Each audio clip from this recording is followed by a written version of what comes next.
Some dearnams, proper names, and other terminology of the Mitanni are considered to form part of an Indo-Aryan superstrate, suggesting that an Indo-Aryan elite imposed itself over the Hurrian population in the course of the Indo-Aryan expansion.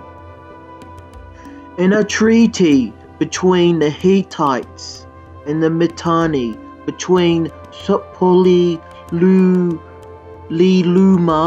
and Satiwasa, circa 3080 BC, the deities Mitra, Varuna, Indra, and Nasatya Askvins are invoked. Kit Cooley's horse training text, circa 1400 BC, includes technical terms such as Eka, Vedic Sanskrit Eka, meaning one, Tera, tree, meaning Dri, Punza, Panka, meaning five, Satta, Sutta, meaning seven, Nava, meaning nine, Vatana, meaning round. The number Eka 1 is of particular importance because it places the superstrate in the vicinity of Indo-Aryan proper. Vedic Sanskrit Ika was regular contraction of Aya to E, as opposed to Indo-Iranian or early Iranian, which has Ava, compared Vedic Eva only in general. Another text has Babru, new, Babru, brown, Parati, new, Palita, gray, Pinkara, new, Pingala, red. Their chief festival was the celebration of the solstice, Vishuva, which was common in most cultures in the ancient world. The Mitanni warriors were called Mora, Hurrian, Morinu, the term for young warrior in Sanskrit as well. Note, Mistanu equals Mistha, Sanskrit Midha, payment for capturing a figurative. Sanskritic interpretations of Mitanni names render or Tashumara. Now guys, because the original audio has been unfortunately deleted, I will read the rest of this, and because I forgot what my original narrative and script was, I'm going to basically just be reading the article now, but I'll also be using Google Translate so you don't just hear me, my voice, reading the article all the time. Arta Samara, or Arta Samara, one who thinks of Arta or Arta. Biri Dashva, as Prid Tashsa, whose horse is deer. Priyamazda, as Priyametha, whose wisdom is deer. Sithra Rada, as Sithra Ratha, whose chariot is shining. You guys will hear my voice in a bit when I go on and explain some more technical stuff. Indaruta, or Andaruta, as Indrota, helped by Indra, an ancient Vedic god of lightning and rivers. Shativasa, or Sativasa, as Sativaja, winning the race prize. Subandhu, as, well, Subandhu, having good relatives.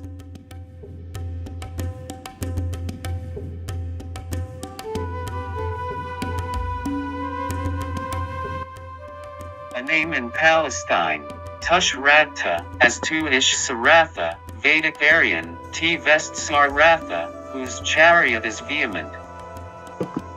This part of the Wikipedia page basically just lists the Hurrian cuneiform script, which is then translated with using modern academic sources and critical analysis to compare it to the Vedic equivalent and ancient Indo-Iranian equivalent, and also the comments and how the different cognates of the Hurrian cuneiform script worked as compared to the Vedic Indo-Aryan equivalent. So this part of the article is basically explaining that here. I'll let my text-to-speech explain the rest. Please pause if you want to read the list explaining the apparent connections between the Mitanni-Hurrian and Vedic linguistic connection. Whose wisdom is dear. AZD, Tved, is a regular development in Vedic and its descendants, Indo-Aryan in the narrowest sense. Helped by Indra, To, is a regular development in Vedic or Indic languages. U specifically indicates U, as opposed to Hurrian grammatical ending was Na. Only attested in Hittite, an Indo-European language and culture, based in modern Turkey, which retains nominative, s, and lengthens stressed syllables. Vedic, C, is not an affricate, but apparently its Mitanni equivalent was an affricate. Okay, so this article states, fact check. India wasn't the first place Sanskrit was recorded. It was Syria, specifically northern Syria, as I went into with my other video.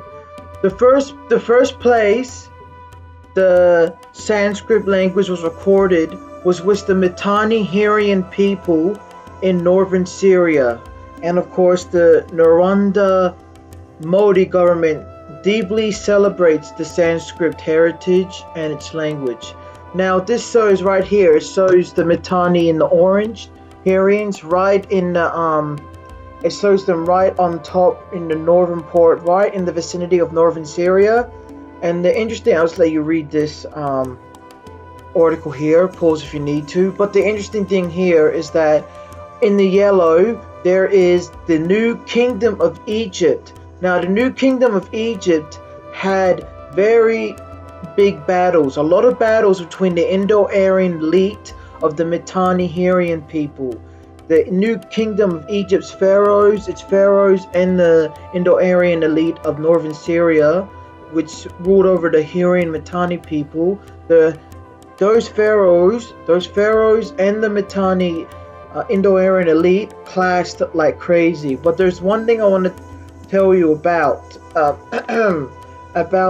the New Kingdom of Egypt, which is very interesting.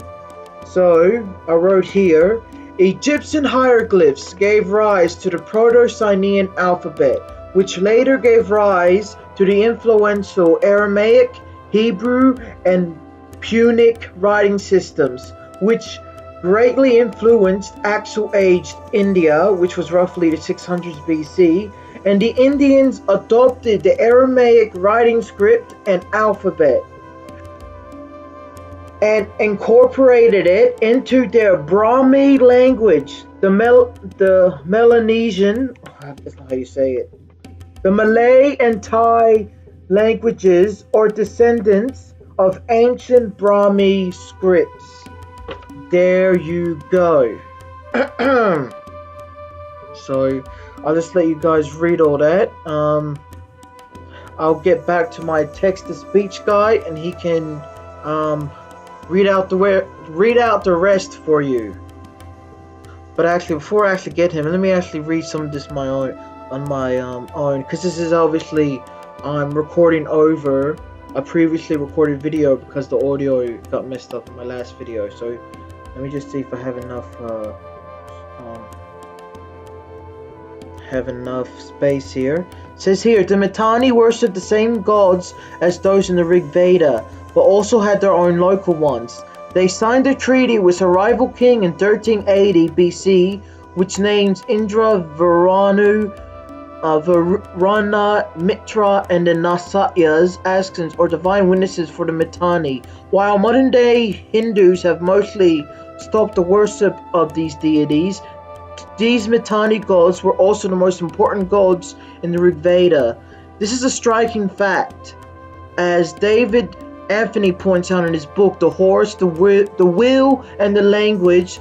This means that not only did Rig-Vedic Sanskrit predate the compilation of the Rig Veda in northwestern India, but even the central religious pantheon and moral beliefs enthroned in the Rig Veda existed equally early. How did Sanskrit reach northern Syria before India?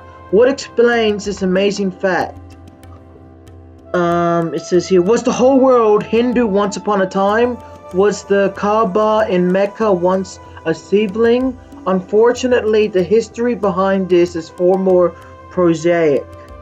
The founding language of the family from which Sanskrit is from is called Proto-Indo-European. Its daughter is a language called Proto-Indo-Iranian, so called because its origins of the languages of northern India and Iran.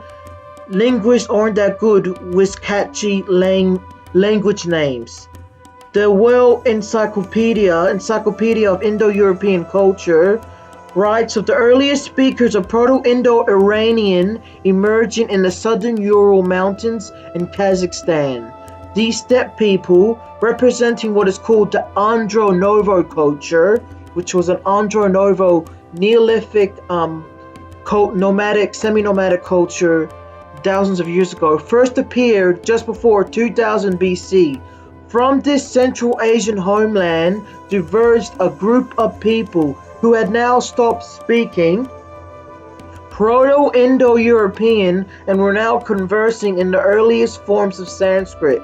Some of these people moved west towards what is now Syria, and some east towards the region of the Punjab in India.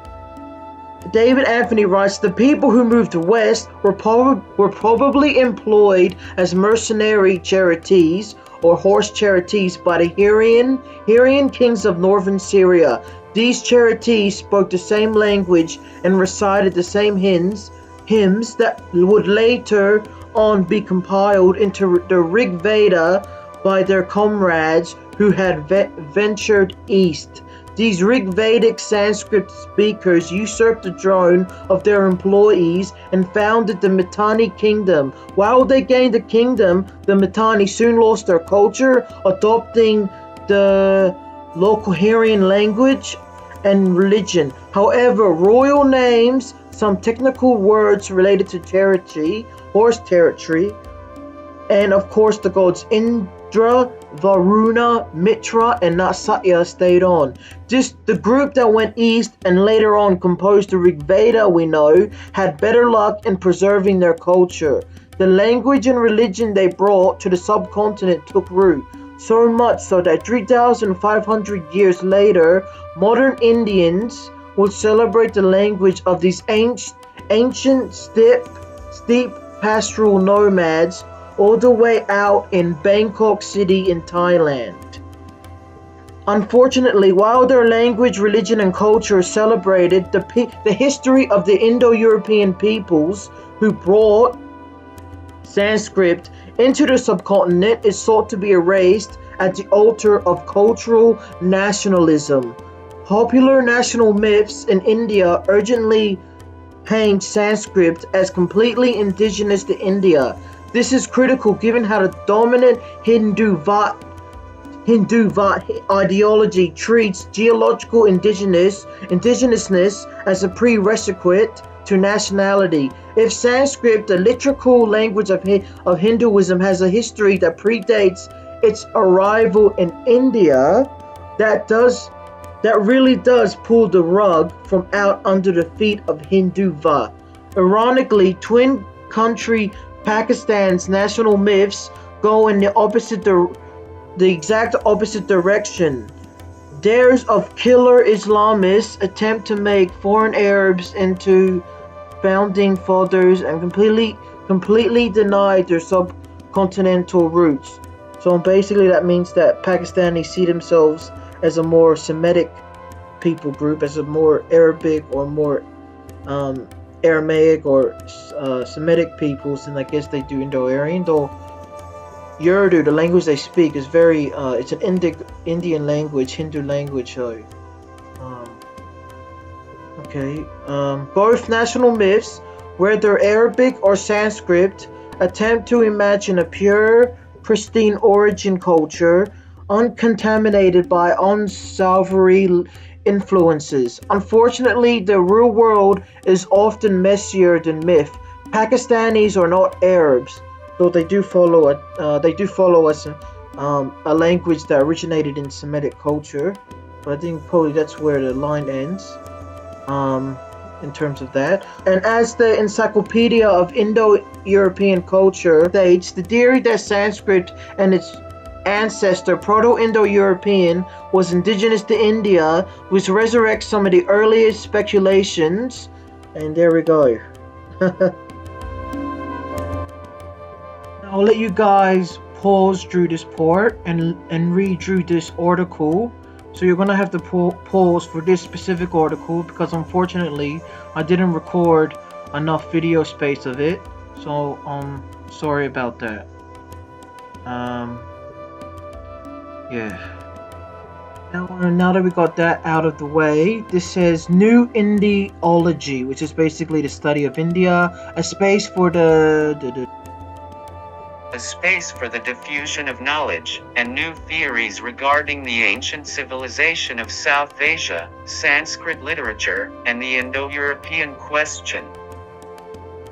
Now the beginning of this paragraph also states that there may be a Dordic-Nerestani connection to the Mitanni-Hurrian people and their linguistic xenoform writing script as well.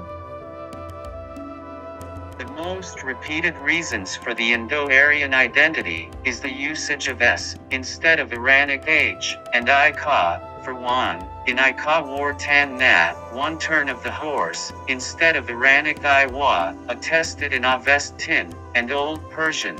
Now, Iranic H, from S, seems to be a late phenomenon, as Mayar Haffer has shown from Borowings into Elamite, a native ancient language in West Iran near Iraq. It is no earlier than the 8th or 7th century BC. The change is attested to in the Avesta, the dating of which is unsure, but it may be after 1000 BC, no earlier, within the region of Central Asia, quite far from the Mitanni-Elite. Old Persian is closer, but is only attested to from the 6th century BC, in the Cyrus cylinder. About the Median language, we're unsure. However, interesting to note, Ekbat-tan-na in Koine Greek, Hangamatana, in Old Persian, can be referred to as Sagbat, or Sagbita, in Assyrian texts. Also the theonym, as-Sarah, Mazas, for Ahura Mazda, in an Assyrian list of gods, dated to the 8th or 7th century BC, has revealed a Median form with sibilant. On the other hand, among the names from Nazi, we have a Tahammah, which can be compared to a name in an Elamite document, or Da-U-Mah, interpreted by Hinds 1975, as Arta, Q-Nat, through the right order Lucky. And he cites other names in Elamite or Akkadian scripts, starting with Uma, like Umah, P. Riyah, interpreted as Humah Fraya, the phoenix eagle. The Huma bird in Persian mythology is a sort of phoenix associated with good fortune. The Persian term Huma is derived from the Middle Persian Hume and seems to be related with Avestan Humaya, beneficial, blessed.